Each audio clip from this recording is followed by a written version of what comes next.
올해 가치주냐 성장주냐 또 어디다 투자해야 되냐. 만약에 가치주라고 보면 얘만큼 싸면서 돈 잘 벌고 자사주 사주는 이런 기업이 어디 있어요. 저는 SM 사태를 보면서 막 가슴이 설레일 정도예요. 드디어. 그래서 사실 제가 생각할 때 이번에 버블이 터지면은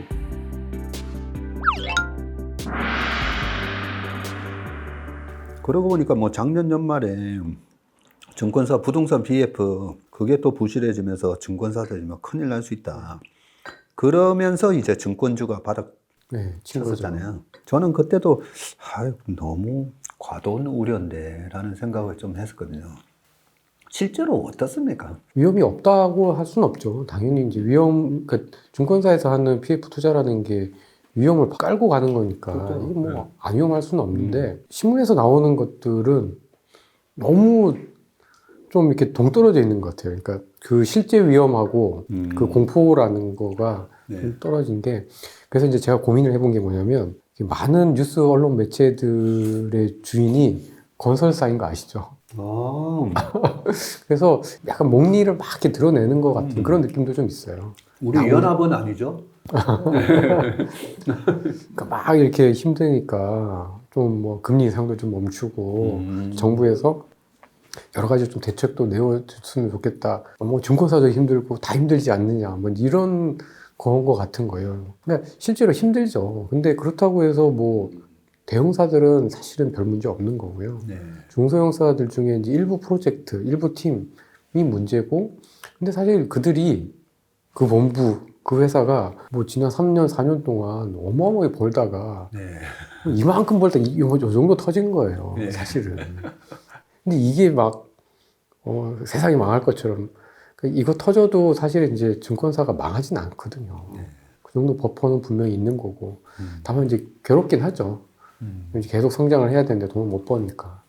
그런 거 보면 저희가 느끼기에도 쉽지 않은 건 맞지만 그 정도까지는 아닌데 너무 뉴스를 보면은 이거 뭐 대한민국 망할 것처럼 써놨으니까 그 정도는 아니지 않나? 뭐 이런 생각을 좀 하게 되는 것 같습니다. 제가 우리가 보면 이제 주식시장에 이제 패닉 셀링 상황이 보통 이제 세 번째 투매에 맞서라 이런 말이 있잖아요. 그러면 작년에 6월, 9월, 세 번째 이제 12월 이게 세 번째 패닉 셀링이었다고 보고, 외국인들은 사는데 왜 우리 시장은 9월 말에 막 저점을 깨는 이런 하락이 나왔을까 보면, 그때 이제 한전채 문제부터 해서 이제 레고랜드 사태 이런 것들 나오면서 작년 가을에 되게 분위기 싸게 만들었잖아요. 그런 기사를 보면서 저희 여의도에서 한 25년 된 모임이거든요. 이번에 환율 1,600원 가냐. 네, 막 그런 이 업계에서 20년, 30년 있었던 사람들조차도 이번에 환율 1,600원 가냐. 금융위기 다시 오나요? 그런 분위기였어요, 사실. 그래서 제가, 시장의 시세를 보면서 마지막 투매에서는 언론 TV를 꺼라. 네. 보면 안 된다. 마지막 투매에서 오히려 시청률이나 이 신문의 구독률을 더 하거나, 요즘은 이제 유튜브니까 유튜브에 더 조회수를 늘리려면 더 자극적으로 얘기해야 되잖아요. 그래서 항상 변곡점에서는 이제 잠시 언론을 멀리하라 이런 얘기도 하거든요. 맞습니다. 네, 멀리하고 우리 식사합시다만 보면 돼요.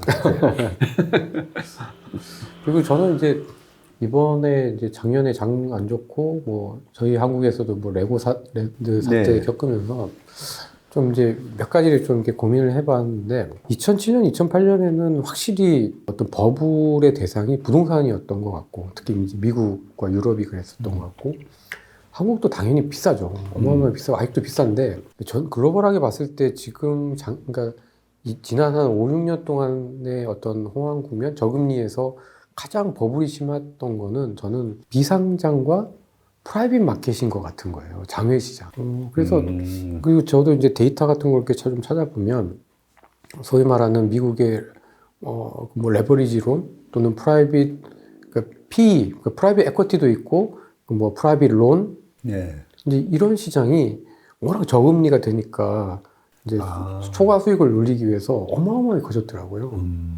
그래서 사실 제가 생각할 때 이번에 버블이 터지면은 장외 시장, 소위 이제 비상장, 아니면은 PEF, PE 이런 데이지 실제로 이제 거래가 되고 있는 유통시장보다는 이제 그쪽이 조금 더 센 것 같다는 느낌이 좀 받았습니다. 네. 그리고 실제로 지금 벤처 그다음에 스타트업 엄청 안 좋잖아요. 네. 저는 이쪽에 버블이 있다고 생각하기 때문에 그쪽이 많이 안 좋아질 거고. 근데 오히려 이제 그런 역으로 생각을 해보면 유통시장은 상대적으로 건전한 거예요. 제가 보기에는. 그렇죠. 한국의 삼성전자가 반도체 경기가 안 좋은 건 맞지만 버블은 아니잖아요. 예. 과도하게 밸류에이션 높은 것도 아니고. 그러니까 이런 애들은 사이클만 돌아서면 오를 수 있고 충분히 싼 가격인 것 같고. 근데 사실 이제 VC나 프라이빗 에쿼티 시장에서의 어떤 밸류에이션은 굉장히, 그러니까 원래 이제 장외 시장과 장내 시장은 밸류에이션 자체가 틀리잖아요. 네. 장외 시장은 그만큼 위험하기 때문에 오히려 조금 낮게 거래가 됐었는데 이게 금리가 너무 낮게 오랫동안 유지가 되다 보니까 너무 비싸게 거래되고 거의 장내 시장에서의 밸류에이션이 그대로 더 비싸게 막 적용이 되는 거예요. 그리고 이제 그런 기업들이 이제 IPO 한다고 막 들어온 거죠. 네. 2020년, 2021년까지. 그렇죠. 예. 그놈들이 문제였던 것 같아요.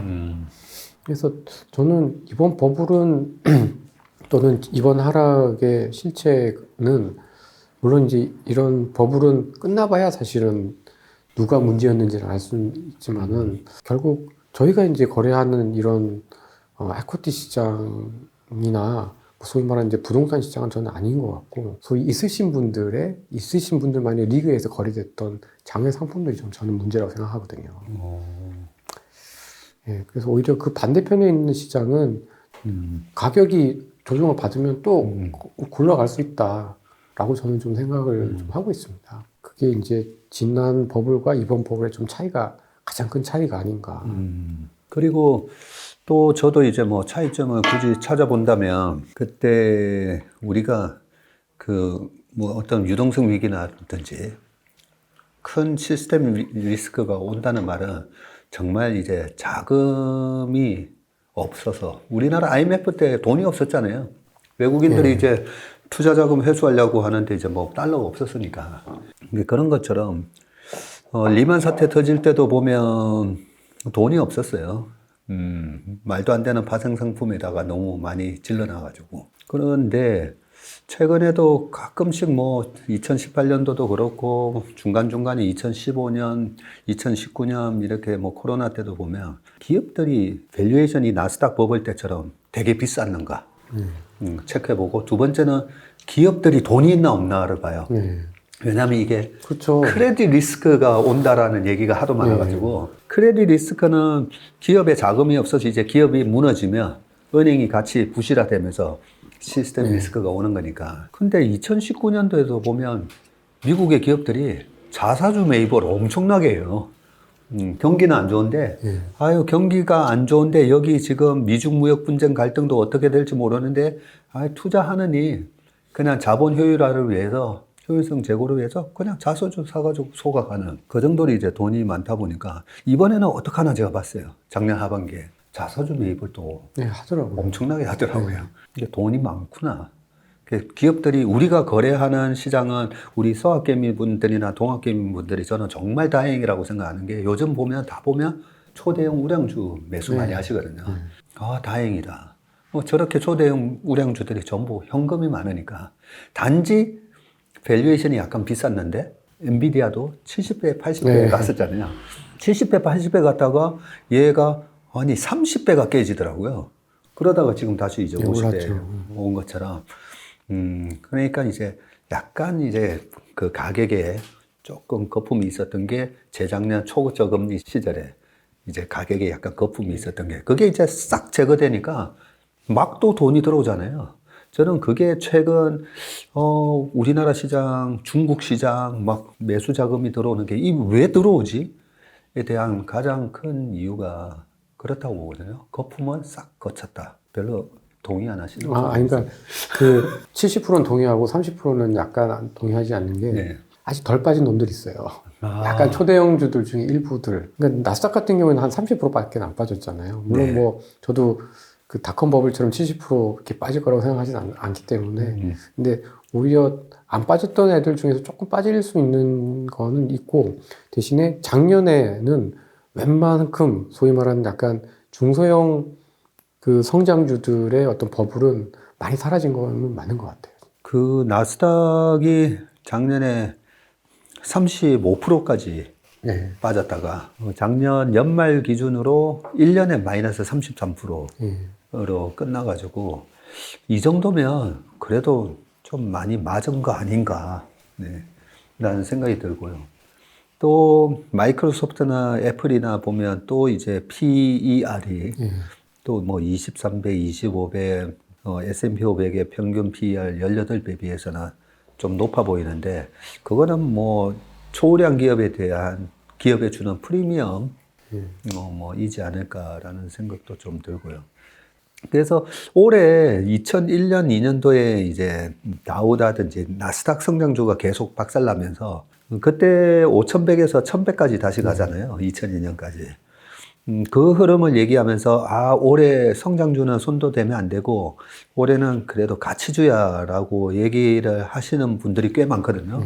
근데 저는 아니야. 지금 성장주는 그때 나스닥 성장주는 실적이 안 나오는 주식들이었잖아요. 근데 지금 성장주들은 빅테크 주식들은 저는 약간 블루칩에 가깝다고 보거든요. 약간 퀄리티 주식에.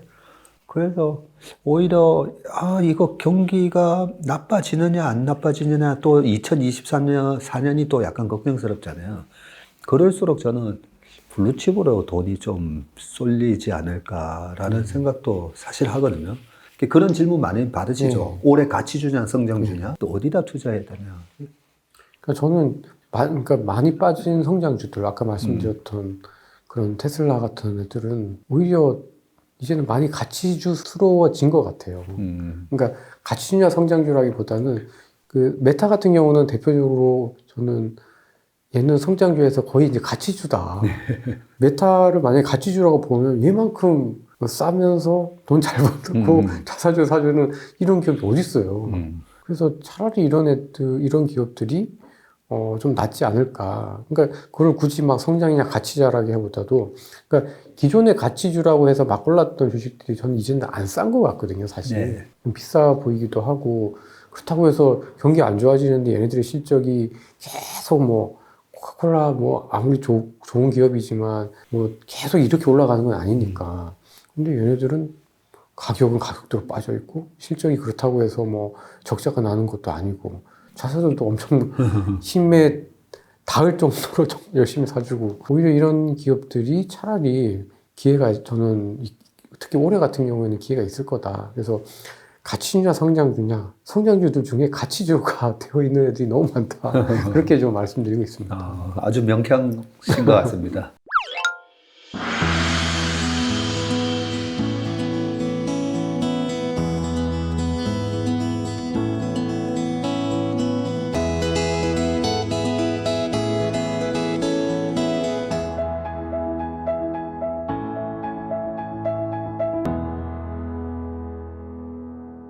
이번에 SM 사태 있잖아요. 네.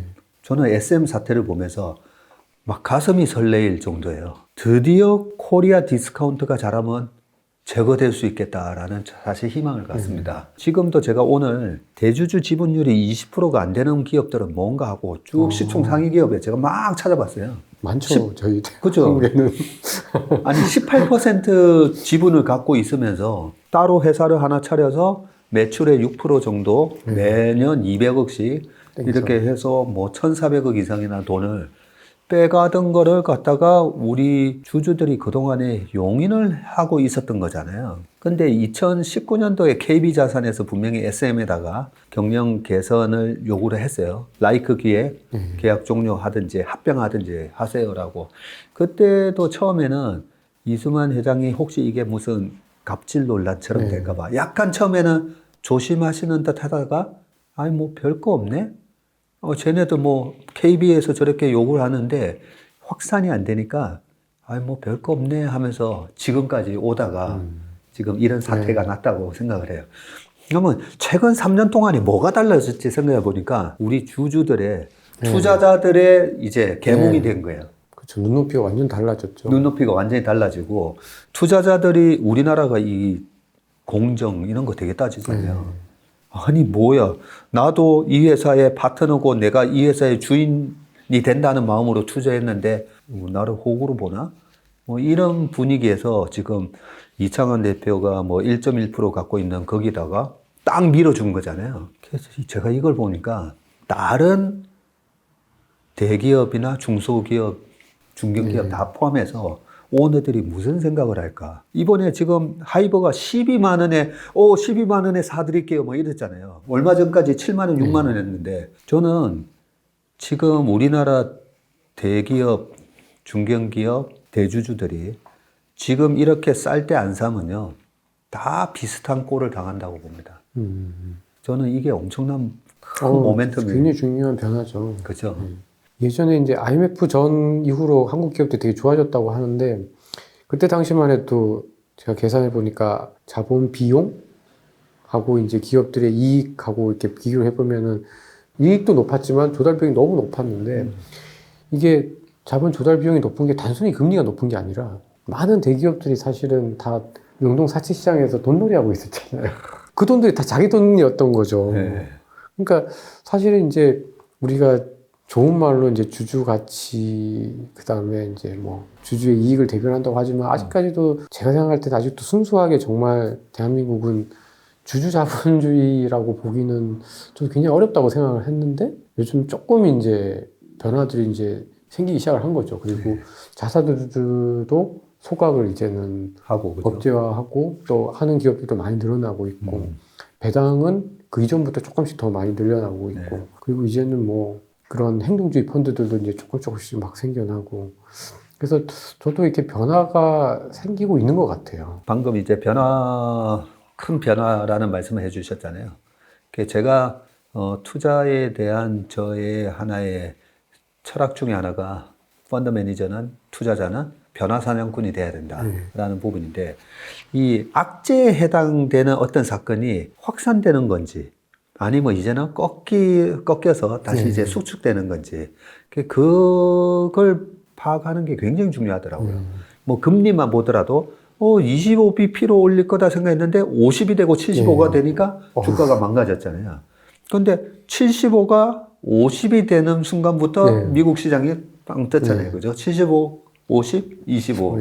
네, 그런 것처럼 저는 방금 코리아 디스카운트 요인이었던 그 기업의 지배구조. 그 2020년 9월 달에 L그룹에서 이제 물적 분할 나왔을 때 제가 정말 여러 번 이제 나와서 제발 그 지주회사가 그냥 뭐 이름 그대로 말씀드리면 LG화학에서 내린 이 물적 분할 재상장에 대해서 주 LG가 주총에서 좀 부결을 좀 해주세요. 왜냐하면 이거는 LG 문화랑 LG 그룹의 철학하고 안 맞다는 거죠.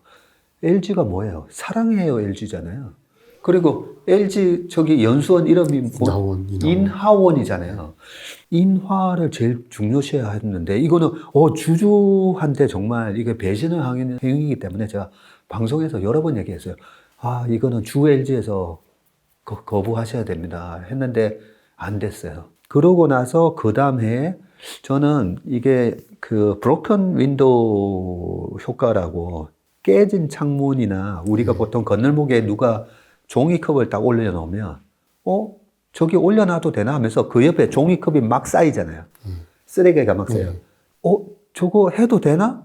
근데 별일 없으니까 2021년도에도 막 물적 분할 재상자 아니면 지주사 안 해도 되는데 막 지주사랑 또 이렇게 분할하는 거 막 나오잖아요.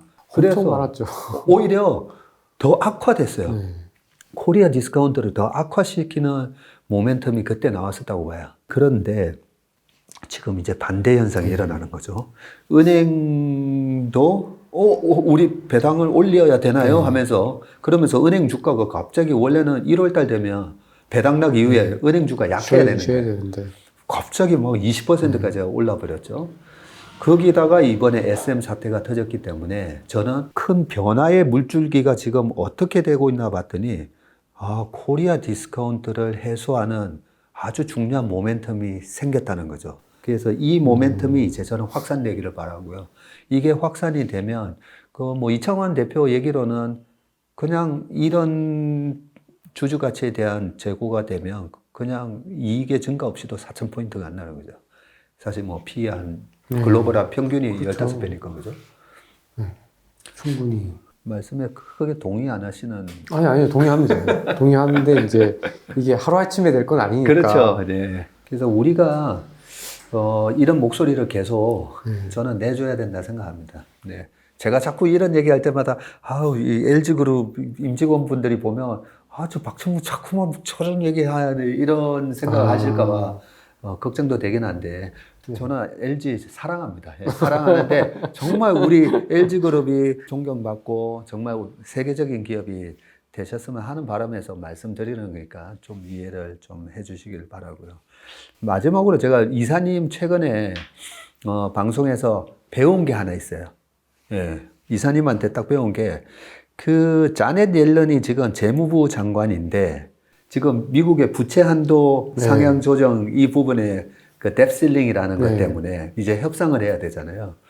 그것 때문에 6월 15일까지 국채를 발행 못하기 때문에 약간의 그게 지금 미국이 금리도 올리고 있지만 QT를 하고 있잖아요. 시중의 자금을 흡수하는 건데 흡수하는 게 국채를 팔아서 돈을 흡수하는 건데 국채 발행이 안 되면서 일시적으로 이제는 시중 자금을 흡수하는 이게 중단된 듯한 효과가 나올 거다. 그 말씀을 하시는 거 보고 제가 깜짝 놀랐어요. 그렇구나. 네. 그래서 그게 6월 15일이라고요. 근데 그 전에 될 가능성 없습니까? 있죠. 부채 한도 상향 조정에 대한 합의가 되면. 근데 합의가 되기 전까지는 일단 6월 15일까지는 일단 실링에 닿았으니까 신규 국채 발행이 안 되는 거군요. 그러니까 이제 1월까지는 국채 발행을 하는데요. 2월부터는 이제 빵입니다. 빵. 그게 2월부터 안 되는 거예요? 야, 그거 굉장히 큰 건인데. 그러니까 저는 어떻게 생각하냐면요. 그러니까 한국은 레고랜드 사태 때문에 이게 다 이제 자금 시장이 압박을 받을 것 같으니까 대기업은 대기업대로 다 은행에서 이제 대출 받아가지고 현금 많고. 미국은 미국대로 이제 부채 실링에 딱 닿으면서 그러니까 국채 발행을 못 하는 거예요. 누군가가 돈을 이렇게 흡수해 나갈 그게 없으니까 돈들이 의외로 좀 있는 것 같아요. 돈들이 의외로. 이 어려운 상황, 미국이 정말 사상 최대로 금리를 이빠이 땡겼는데 생각보다 돈이 있는 거예요. 적어도 올해 상반기까지는. 그게 제 기억으로 거의 미국 국채 발행이 거의 매달 있지 않습니까? 그리고 규모가 엄청나잖아요. 어마어마하죠. 왜냐하면 미국의 부채가 31조 달러인가 되잖아요. 그 31조 달러가 3년물, 5년물, 10년물이 만기가 돼서 돌아올 때마다 그 돈을 내주려면 또 새로 신규 발행해서 내주고 해야 돼요. 돈이 이렇게 빨려가는 거잖아요. 그렇죠. 근데 그러면서 국채 발행을 하면서 그 국채에 입찰하기 위해서 시중은행부터 시작해서 수많은 돈들이 그 미국 국채를 사면서 돈이 중앙은행으로 빨려 들어가는데, 국채를 발행을 4개월 동안이나 2, 3, 4, 5, 6, 5개월 동안이 못하는 거네요. 그러면서 제가 잠깐 머릿속에 딱 들어왔던 게 2011년도 8월 달에 미국의 신용등급 강등이 있기 전에 그때도 2월 달부터인가 이 부채 한도 협상이 있었고 그때는 이제 오바마 정부였고 그죠? 공화당에서 그걸 올려주니 많이 막 하다가 7월 달에 합의인가 해줬었는데 그 합의 전까지 시장이 좋았었어요.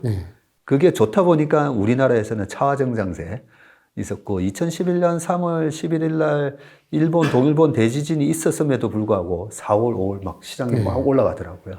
그래서 그때도 그러면 부채 한도 상향 조정 전까지 국채 입찰이 없었나 이런 생각이 드는 거예요. 그러니까 한도에 딱 닿으면은 발행을 아예 못 하는 거네요. 부채를 늘릴 수가 없으니까. 그러면서 이게 단기 유동성 장세가 펼쳐지는군요. 아, 너무 감사합니다. 제가 주식시장에 30년 있으면서 그 생각을 한 번도 해본 적이 없었거든요. 근데 되게 중요한 걸 제가 배웠어요. 네. 또 혹시 또 그런 거 있으면 좀 알려주세요, 네. 나중에. 그러니까 그리고 특히 이제 그렇게 발행이 안 될 때 금리가 많이 떨어집니다, 생각보다. 아, 그러겠네요. 네. 잠깐만. 투자는 누군가는 돈이 남아들어서 채권을 사고 싶은데 발행은 안 되니까 네.